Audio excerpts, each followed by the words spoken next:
পাকিস্তান থেকে হুমকি ফোন ঝালমুড়ি বিক্রেতাকে। আপনারা সকলেই জানেন প্রধানমন্ত্রী নরেন্দ্র মোদী নির্বাচনী প্রচার পর্বে যখন আমাদের রাজ্যে এসেছিলেন সেই সময় ঝাড়গ্রামে ঝালমুড়ি খেয়েছিলেন একটি দোকানে এবং সেই বিক্রেতাকে হুমকি দেওয়া হচ্ছে বলেই অভিযোগ উঠেছে।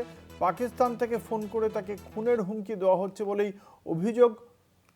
ইতিমধ্যে এই ঘটনার তদন্ত শুরু করেছে ঝাড়গ্রাম জেলা পুলিশ। নিরাপত্তাহীনতায় ভুগছেন ওই ঝালমুড়ি বিক্রেতা, এমনটাই জানতে পারা যাচ্ছে। প্রধানমন্ত্রী নরেন্দ্র মোদী তিনি এসেছিলেন এবং তিনি রাজ্যে নির্বাচনী প্রচারে এসে যখন ঝাড়গ্রামে যে সময় নির্বাচন ছিল সেই সময় তিনি হঠাৎ করেই তার কনভয় থেকে নেমে গিয়ে তিনি ঝালমুড়ি খান ঝাড়গ্রামের একটি দোকান থেকে।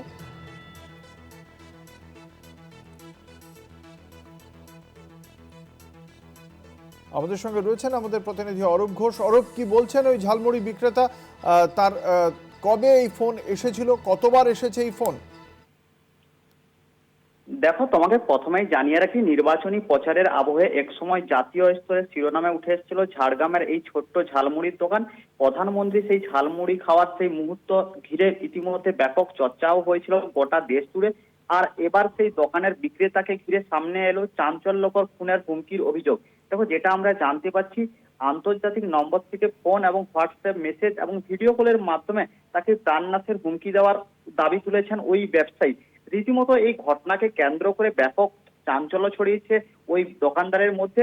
এমনকি তিনি এই ঘটনার পর তিনি ঝাড়গ্রাম থানায় রীতিমতো অভিযোগও দায়ের করেছেন। দেখো, যেটা অভিযোগ, নির্বাচনী প্রচারের সময় ঝাড়গ্রামের প্রধানমন্ত্রী যে ঝালমুড়ি প্রস্তুত করেছিলেন সেই দোকানদার নিজে এবং বর্তমানে তিনি প্রাণ ভয়ে দিন কাটাচ্ছেন।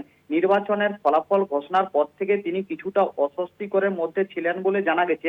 এরই মাঝে গত 29 তারিখ একটি নির্দিষ্ট বিদেশি নাম্বার থেকে তার কাছে ফোন আসে এবং অভিযোগ যেটা উঠছে, তাকে ফোন করে তাকে প্রাণনাশের হুমকি দেওয়া হচ্ছে। এর পাশাপাশি হোয়াটসঅ্যাপে মেসেজ এবং ভিডিও কলের মাধ্যমে তাকে ভয় দেখানো হচ্ছে বলে দাবি। এই হুমকির উৎস যেটা মনে করা হচ্ছে পাকিস্তান থেকে যে এই কলটি এসছে, ঘটনার পর থেকে চরম আতঙ্কে রয়েছে ওই ব্যবসায়ী ও তার পরিবার। পরিস্থিতি এমন জায়গায় পৌঁছেছে যে দোকান খোলা থাকলেও তিনি নিজে এবং দোকানে বসছেন না, পরিবারের সদস্যরাও নিরাপত্তাহীনতায় ভুগছেন বলে জানা যাচ্ছে। দেখো, এর আগেও এই কল আসেনি তিনি দাবি করছেন, বলছেন হঠাৎ করে গত 29 তারিখ তার কাছে কল আসে এবং তার পাশাপাশি হোয়াটসঅ্যাপেও তাকে মেসেজ করে থ্রেট দেওয়া হচ্ছে। এমনকি তাকে বলা হচ্ছে যে প্রাণনাশের হুমকির পাশাপাশি তার যে দোকান, ঝালমুড়ির দোকান, সেই ঝালমুড়ির দোকানও উড়িয়ে দেওয়ার অভিযোগ তিনি করছেন যে উড়িয়ে দেওয়া হবে। এরপর যে সোশ্যাল মিডিয়াতে যেভাবে চর্চা হচ্ছে এই ঘটনাকে কেন্দ্র করে, তাতেই কিন্তু এলাকা জুড়ে ব্যাপক চাঞ্চল্য ছড়িয়েছে। অঙ্কুরদা, ধন্যবাদ। আমাদের সঙ্গে ছিলেন আমাদের প্রতিনিধি অরূপ ঘোষ। কি বলেছেন ঝালমুড়ি বিক্রেতা শোনাবো।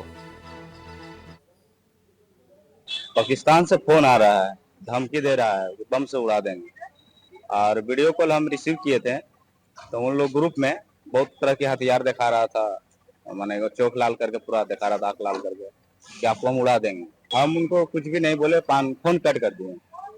फिर एक फोन में आ रहा है अभी जिंदा हो या नहीं हो, ये बांग्लादेश से आ रहा है, बार बार हमें परेशान कर रहा है। ऑडियो कॉल में बहुत फोन आ रहा है, गाली गलौज कर रहे हैं, बहुत फोन आ रहा है, बहुत लोग के फोन नहीं रिसीव कर रहे हैं। एक दो के फोन हम रिसीव किए हैं, ये बांग्लादेश वाला है, एक पाकिस्तान का। बोल रहे हैं बम से उड़ा देंगे। क्या कारण से थे तो नहीं बोल रहा, हमको पहले फोन किया, बोला वालेकुम सलाम, बोला वालेकुम सलाम, तो हम कुछ नहीं बोला। फिर वो बोला बम से उड़ा देंगे। फिर मेरे पास वो मैसेज भी किया, व्हाट्सएप मैसेज। ऐसे मेरा जान का भी खतरा भी हो सकता है, तो मामूली बात नहीं है, क्योंकि पाकिस्तान के लोग हैं।